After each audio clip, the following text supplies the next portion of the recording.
Welcome to Fantasy Football Aces. It's your boy, William Wolf.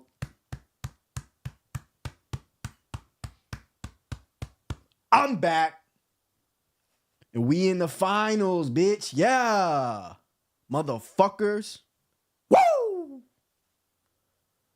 If you've been following the podcast from the very, very beginning, man, shout out to you. And most likely, you've been pretty successful this fantasy year as well. I launched this thing the beginning of the year. I have receipts up and down my YouTube channel, Fantasy Football Aces. You could go to the very beginning when I had pre-draft videos done. Spent quite a lot of time making those videos. Wide receiver sleepers, running back sleepers, running back rankings, the only QBs that you should be drafting in fantasy football, how you should be building your fantasy football team based on my philosophy, which is drafting players from offenses with elite offensive lines. And, this strategy in real time throughout the year has proven to be a strategy that can win you championships. In my $2,000 buy-in Diamond League Grand Prize 24K, 3 out of 4 years in auctions. By the way, if you're playing Snake, you need to graduate onto auctions because Snake is luck. And I can only articulate and explain that in this kind of format over a podcast and tell you that the reasons why Snake is luck. But when you're in an auction draft, you get the guys you want when you want them for the prices that you want to get them for. You don't have to reach for a guy early or late. You can spend more or less on players based on their market value. But auction is the true test of skill in fantasy football. We don't get a chance to go out there and play. But we do get a chance to make maneuvers in free agency and draft the team that we want to draft and draft players in situations that are good situations to produce points in fantasy football. Now, as I said, go through the tape, go check out the receipts on this channel and see all the different things that I said and the players that I emphasized on getting. My running back rankings based upon being a 3-down horse dog, getting snap share, the huge snap shares. You're never going to see me draft a running back who's in a 50-50 timeshare in a Mickey Mouse offense. I won't waste a pick on that kind of guy. I'll never waste a pick on that kind of guy. You'll never see a Najee Harris on a Wolfman Fantasy Football Aces team on any format. I'll never have the guy. I'll never put him in my DraftKings lineups. These are the kind of players that I'm trying to explain. I can go on a long list of guys that are in situations that they're not getting the full workload and they don't have a good offensive line, and you have never seen me touch them in fantasy football. Now, why is that relevant? Because this is how you avoid being busted out, of the playoffs. Or I meant to say busted out of a fantasy football tournament / league and not make the playoffs. I told you from the very beginning, I've said this since week 1, the goal in fantasy football is to make the playoffs. Once you make the playoffs, you're a prisoner to results. And, there's variance, and sometimes your guys are not going to score. Sometimes they are. Look at Pollard this past week. He should have scored. He gets stopped at the fucking centimeter line because he runs like a little bitch on the play and doesn't get in there. But those are the results, right? Over the course of a season, man, most of the time, if you have players in the right situations, they're going to do their thing, and you're going to be in the playoffs. And then in the playoffs, you just need to get lucky. And that's what I want to do right now, is just shout out my boy Puka Nacua. My last live broadcast here on Thursday, I made a statement that I needed Puka Nacua to have a big game, and boy, did he deliver. The biggest game pretty much on the slate this week besides Amari Cooper. I know a lot of guys made it to the finals with Amari Cooper as well. But Puka Nacua and Amon-Ra St. Brown, they really stepped up for me. Huge games from both of them. Specifically, Puka Nacua, who could have even had a bigger game if Stafford didn't miss him on a wide open touchdown. But nonetheless, an enormous game from him. Let's go to the monitor. So we got Fantasy Football Aces Wolfman moving on to the finals. Guys, I started this channel this year. Literally, man. If you support the channel, if you view the channel, man, like and subscribe. Tell a buddy about this shit, man. Like, I'm not doing this shit for publicity. I'm not doing this shit for money. I'm just passionate about football. I think I'm part of the 0.001% when it comes to football. And my knowledge, I think, is second to none. I put it in a 0.001 category as well. And I decided this year to show off my Diamond League fantasy football journey and, show how competitive our league is and how I've been able to dominate this league. 3 out of 4 years, I've gotten a bye in this league. I won 1 year. Last year, I lost in the semifinals, which is, it's tough. And then this year, I'm in the finals again. 3 out of 4 years, I get a bye. 2 out of 4 years, I'm in the championship, making some kind of deal. I will say me and my enemy, we've came to a very nice deal, close to 50-50 on this kind of prize, which is, is the smart thing to do because both of our teams are very good. It can go either way. He has Christian McCaffrey. I have a more balanced, good team. He's going to be without Waddle, which we'll go into the matchup between him and I later on. But, the position I always said is you want to get that bye. And then once you get that bye, you just need to win 1 week. And then in the championship, evaluate your situation, make a deal or don't, right? But either way, you're going to make some money. And that's the goal in fantasy every year. And I think that I've hit everything pretty much on the nose this year as far as fantasy is concerned and all the advice I've given through and through. We're not going to be results oriented on Fantasy Football Aces. Some of the advice I've given out may have been wrong, but I still think it was the right thing to do. And as far as drafting is concerned, this strategy that I have put in place has been proven to be an effective strategy for fantasy football. You don't see any player on my team that doesn't have a good offensive line and a good offense in a situation that they're scoring points, which is the ultimate goal in fantasy football. Next year, there's going to be a whole different analysis based upon the data that we've gathered this year on players. Like, for example, Kyren Williams, man, he's going to be a top 5 running back in fantasy next year. He's a guy that you should be targeting in your top 5, CMC, guys like that. But, CMC, he was, arguably a top 5 guy this past year and proved that he should be the consensus number 1 pick in all leagues this coming year. That's undebatable. we've realized now that, any Dolphins running back is extremely valuable with the way this team can move the ball and the running scheme that Mike McDaniels has, which is, coming from that tree of Shanahan, zone blocking running. So, anybody who's coming out of that scheme, you need to be looking across the NFL and seeing that these are the kind of running backs that are the most successful in the NFL. They're on to something. It's not a coincidence that these guys are the most successful offensive coordinators in the NFL at running the ball and getting running touchdowns and just having their backs be the most productive fantasy football running backs. Look at Sean McVay with Kyren Williams. That's not coincidence, guys.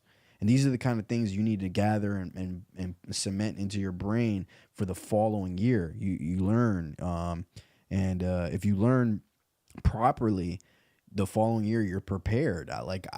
DeAndre Swift, I know that he didn't end up with as big of a year as he could, but for his value, it was a huge home run. This guy was going for $20 or less. In some auction drafts, they had him at market value around $13. He went higher than that in our drafts because we have more sharp people in our league. But in Snakes, he was, 5th round or lower. A guy that a lot of people didn't know the situation. They were worried about Gainwell. They were worried about Rashad Penny. But if you asked me before the year, DeAndre Swift was one of the biggest steals for value in the draft. And if it wasn't for the tush push where Jalen Hurts has 15 touchdowns this year on 30 rushing yards, you're talking about at least half of those going to DeAndre Swift and him being a top 5 running back in the NFL. So that's no coincidence. Pollard, for his situation, you would have expected a bigger year, but he's just, in that borderline RB1 category. And I think, he'll be more fairly priced this coming year going into fantasy football, depending on if he stays with the Cowboys, because he has the franchise tag. And overall, not being results oriented, I think that his opportunity this year was still immense. He didn't deliver the way we all thought, especially the way I thought. I had him as my number 2 running back ranked going into the NFL season this year, with Nick Chubb being number 1. We never got a chance to see what would have happened with Nick Chubb. He got hurt real early. I think it might have been week 1. But James Cook, another super undervalued running back this year that I had on this Diamond League team, but I traded him away for Amon-Ra St. Brown. Just traded away depth. I went and rolled with DeAndre Swift, Pollard, and Raheem Mostert, who I got Raheem Mostert for $1. Got lucky in that situation, but knew that I wanted a running back on the Dolphins. Just wanted a piece of that team, and in theory, I wanted to draft Mostert and Jeff Wilson in my draft, and then take a dice roll on which one of them would be the guy. And then obviously Devon Achane ended up emerging, but ultimately Raheem Mostert ended up being the best player in all of fantasy that was drafted. And then something that in the beginning of the year, before when I was doing my pre-draft videos, a video that I should have done that would have been more of me ranting like I am right now, but I should have done was I should have did a video essentially saying, when you're putting together a team like these in Snake and or auction, I did make a video about how you want to construct your team based upon finding receivers that are undervalued, like Mike Evans and Michael Pittman Jr., my top two undervalued receivers going into this year. And look how big of years they both have had. I don't have them on my team. It's just the way it ended up working out. But those guys, if you go check the receipts, I named all the play. I named Nico Collins as a sleeper in fantasy. Mike Pittman and Mike Evans. I told you the reason why they were going to be great this year. Way undervalued, true number one receivers, big guys that don't need an actual quarterback that's super accurate because they have big catch radiuses and you can just throw it in their vicinity. Ended up having huge years, both of them.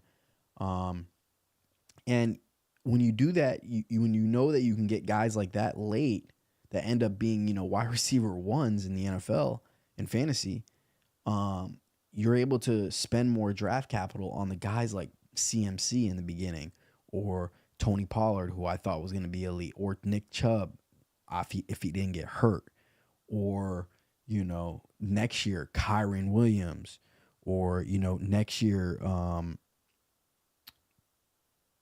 probably Jahmyr Gibbs. Jahmyr Gibbs is going to go for, $50 to $60 this coming year. Bijan Robinson, he's going to be decent. Although I had told you the situation with Bijan going into this year, he was way overvalued. And I hit that right on the nose. And people said I was a fucking idiot. And what did I tell them? I told them the whole time, do not draft Bijan Robinson for a top 5 pick. Will he be a RB1 in fantasy? That means top 12? Possibly, yes. I said it would be right on the edge. He'd be around 11, 12, 13, somewhere around there. Guess what? I was dead on with that. He's like RB 15, 16. You couldn't trust Arthur Smith.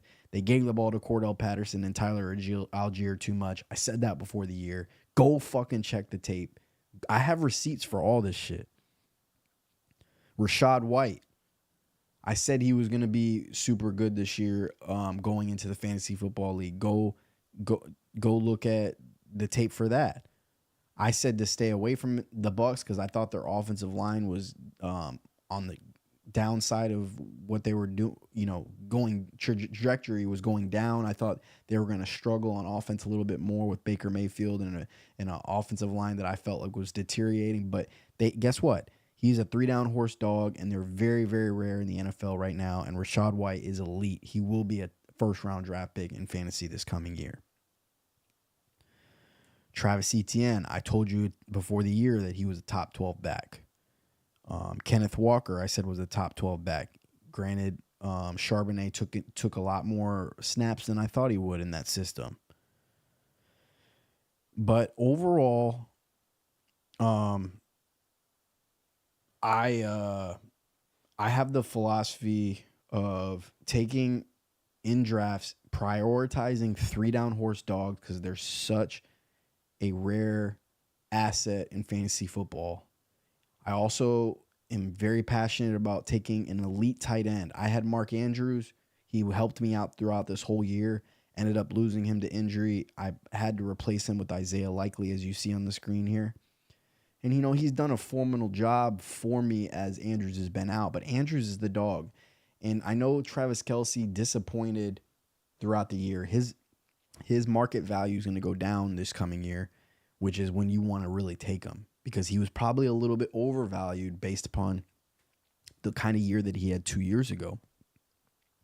This year went for a little bit too much, but he's still elite. This coming year, you want to prioritize getting one of these tight ends, Laporta, Kelce, maybe even Njoku, maybe obviously Kelce. I would be nervous about Mark Andrews and Hockenson because they're both coming off major injuries. I'd stay away from them personally. And then you have, let me look at this because I want to be on point here.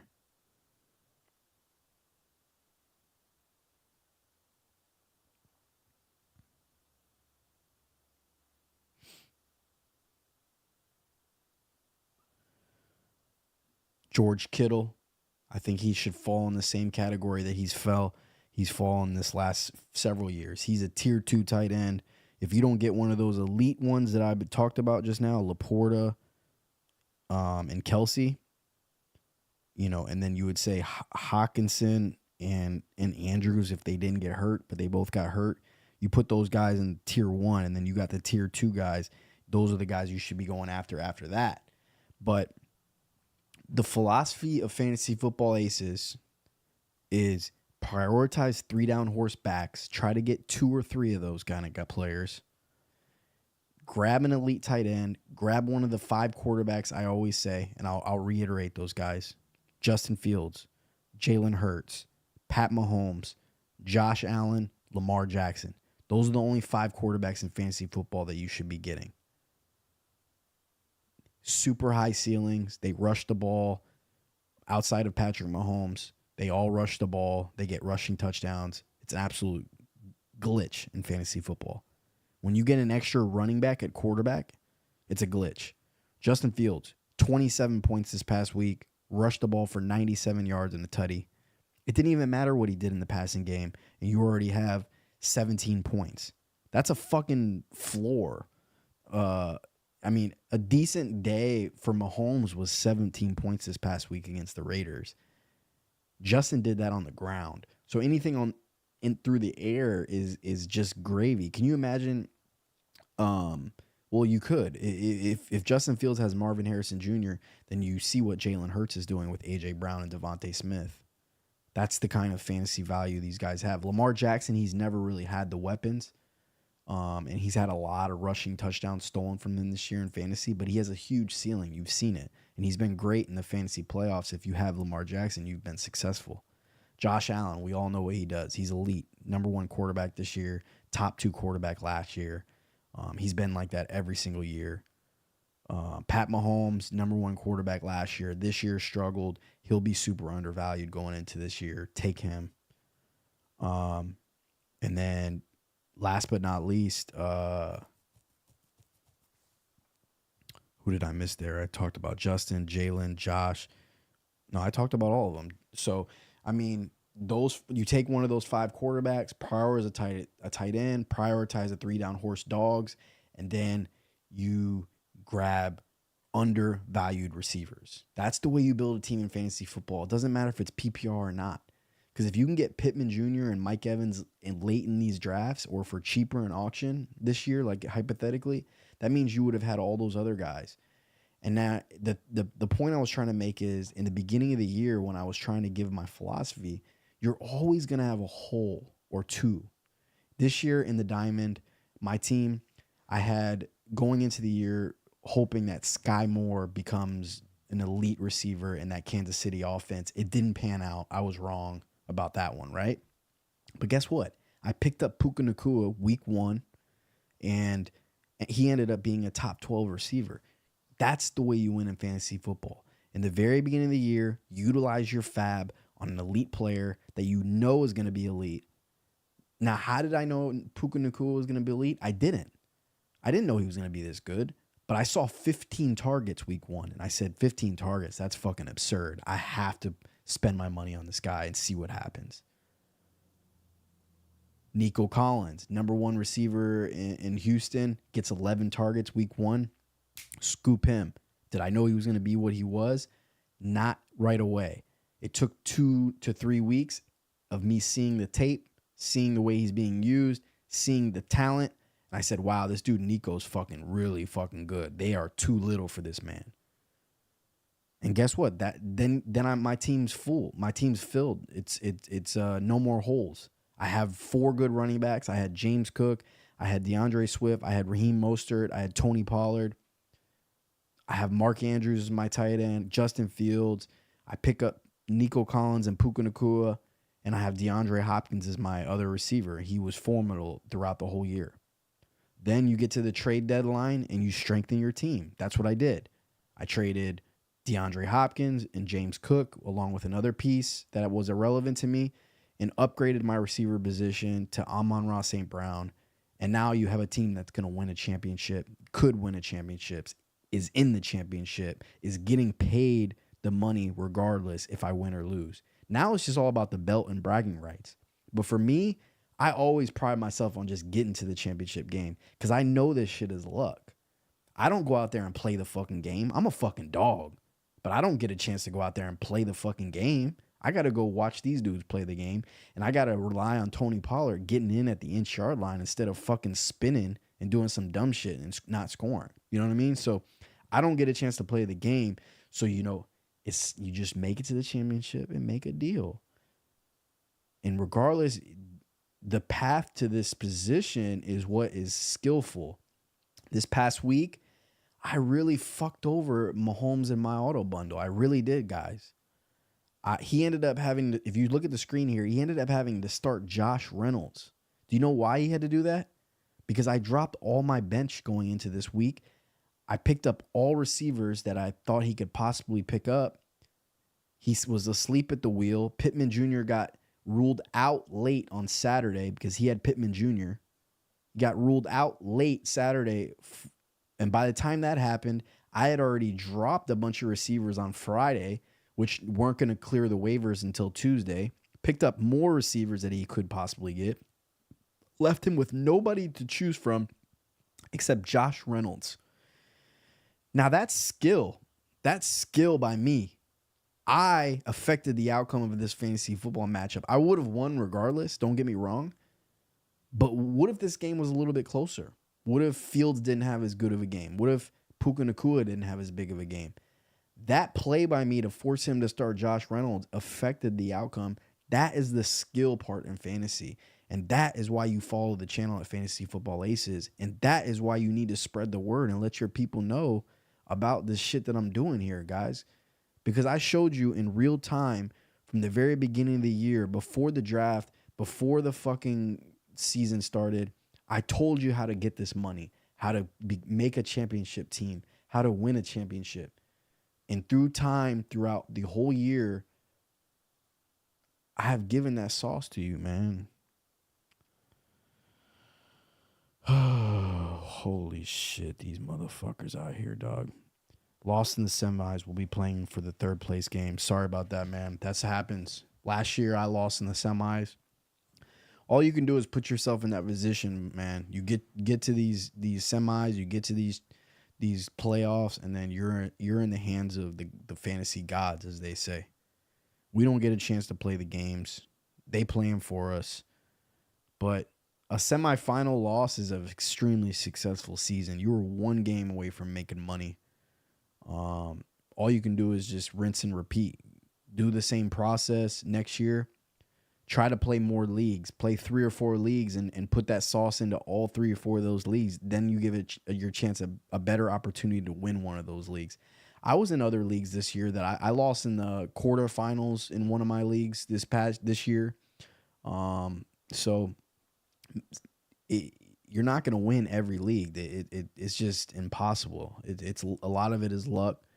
If you run into Amari Cooper hypothetically, or if you ran into Puka Nacua, who I have, you lose. Pat Mahomes didn't have a big day, luckily for me. Travis Kelce, a dud, luckily for me. A.J. Brown didn't get a touchdown, which is lucky for me. No touchdown for Jackson Enigma. No touchdown for Josh Palmer. Avoiding those weaker players from getting a touchdown is the reason why I got the victory here. When you look at the score, each touchdown's worth 6 points. Think about it. 6 from Jackson, 6 from Josh Reynolds, that's 12. 6 from Josh Palmer, that's 18. You're looking at 133 to 123. All of a sudden, these scores get a lot closer, man. Touchdowns are extremely important. When you're playing somebody who has a weaker team, you got to avoid those bad players getting a touchdown. New England's defense, our offense really stepped up and caused Denver not to have a big score, which was nice for me. I got super unlucky with Dustin Hopkins getting hurt in that game. Cost me, I thought it could possibly cost me a championship. This score should be in the 140s if I had a kicker.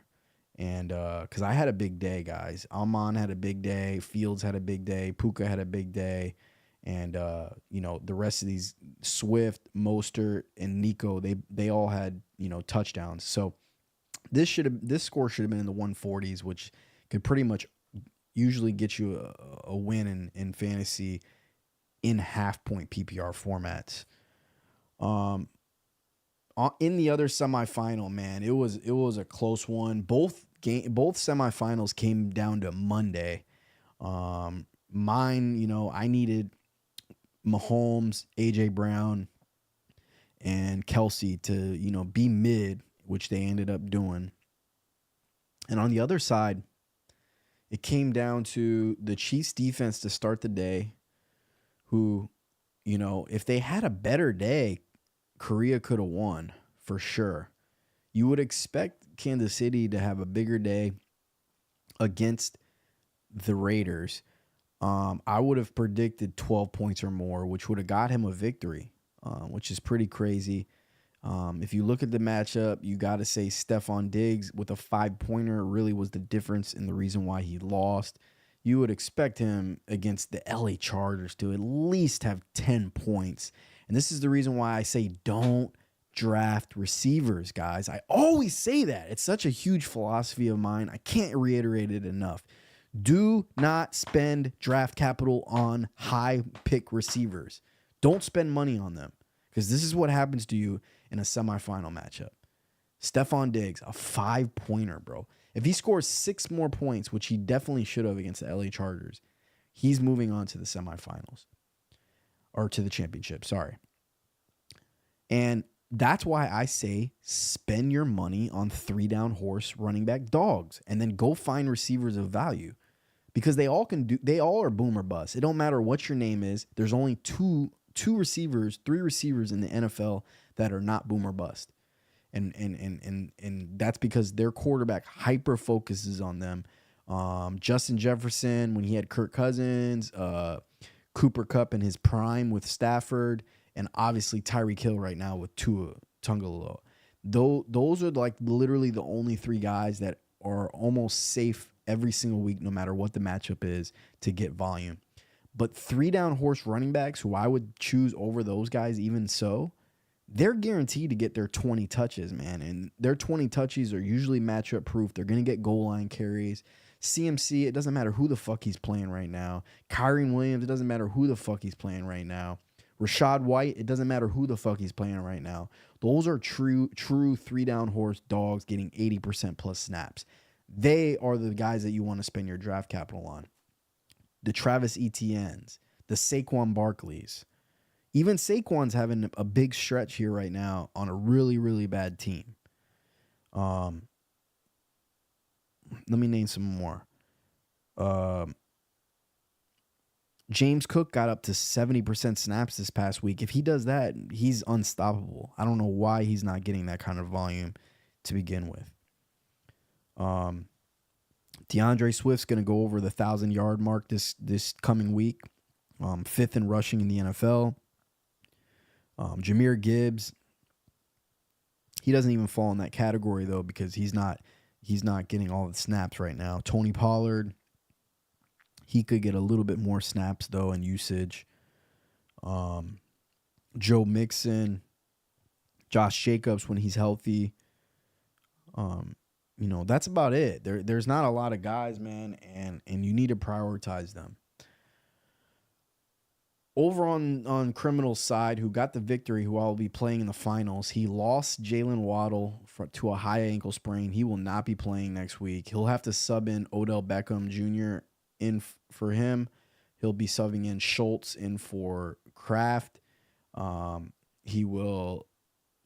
Besides that, I don't see him making any changes. I think DJ Moore is going to play from everything I'm hearing. I'm a big Bears fan, so I have more insight on that than others. I really pay attention closely to that to the Bears. I think he's going to play, but he's hurt, so that's not a good thing for the Criminals either, especially against a tough Atlanta defense who they're just tough against running backs. They're tough against receivers. They're a little bit weaker against tight ends, and for whatever reason, quarterbacks have graded it out around mid-average against them, and I think it's because they've played a lot of rushing quarterbacks this year. So Justin's going to have to move his feet against Atlanta for sure for me to be successful. They're very tough. They're a very tough defense, cover 3 base scheme, I believe, with some really good Bates and David Terrell, good secondary. A line who's a little banged up, but they got some dogs on the defensive line. They're just a good defense. He got lucky with Robinson to get a touchdown with Stafford, but Robinson's getting 97% snaps in that system. They're playing 3 receivers with Puka, Kupp, and himself. So, it's a good play for him, especially because he has Stafford. I don't mind him being his 3rd receiver ever. And then Etienne and McCaffrey, they both are going to have huge, good matchups this coming week. McCaffrey specifically against Washington, Etienne against Carolina. he's going to need them both to go nuclear to beat me. And it's very possible they can. That's the path, and that's what happens. It's going to be a mixture of my team having a little bit of a down week and CMC and ETN just absolutely eating. Now, if I get lucky somehow and even one of them doesn't get a touchdown, ETN or CMC, he's going to lose this coming week. He's not going to beat me. Looking at that matchup, I don't have my kicker yet. I'm going to fill that in free agency tonight. And I'm not going to go to my team because I'm also trying to block people from him because he has an issue right now with receivers. Looks like it's going to snow in Chicago right there too, it says, which I think is a good thing for Justin Fields. So I'm not going to sweat that as far as the quarterback's concerned. Once I fill this spot here, I'm going to be a favorite in this matchup, a slight favorite, and we're going to roll the dice here. And we'll talk a lot more about this matchup on Thursday. More so today is just, kind of showing my ass a little bit and just bragging and letting anybody out there know that this channel and this podcast has literally showed you the path to fantasy championship and fantasy money. And there's no reason why more people shouldn't be viewing this. There's no reason why more people shouldn't take in this data and knowledge and use it, because it's obviously good knowledge. In my life, my entire life, I've done nothing short of being the best at whatever I do. Anything I do, I strive to be the best at it. This fantasy football shit, I take it very seriously.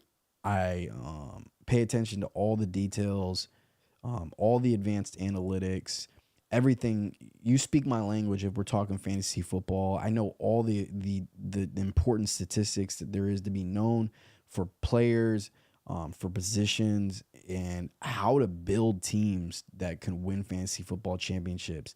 I can't emphasize this enough, man. Draft a good quarterback, draft a good tight end, draft 3-down horse running backs, find receivers of value late in drafts, and then fill in your holes in free agency in the beginning of the year. I do it every year. Every year I win a championship, it's because I made some immaculate pickup. And there's always pickups every year. You could look at every year and find them. Kyren Williams was an immaculate pickup this year. Puka Nacua, second to none. I have him on my team. Nico Collins, if you didn't get him late in your draft and you got him after week 1, an immaculate pickup. Bree, that's my dog growling. But overall, I have shown the path to fantasy football championships. Because it's a Tuesday and it's finals week, and I know a lot of people out there are probably already lost, and there's not going to be a whole lot to talk about as far as waivers are concerned. I'm not going to react to the NFL as much. I'm just going to say this. If Clyde Edwards-Helaire is out there in free agency, prioritize getting him and putting him into your lineup over even some of your other running backs, because he's a 3-down horse dog for them right now. And like I've been saying this whole podcast, they're a rare commodity, and you should be targeting him to actually play him in your fantasy football championship. That's about it. Everybody else is a dart throw. If you're settling for a dart throw this late in the fantasy football championship, you're probably going to lose. That's going to do it for Fantasy Football Aces today. I'll be back Thursday to go in more depth about the matchup between myself and the Criminals. And,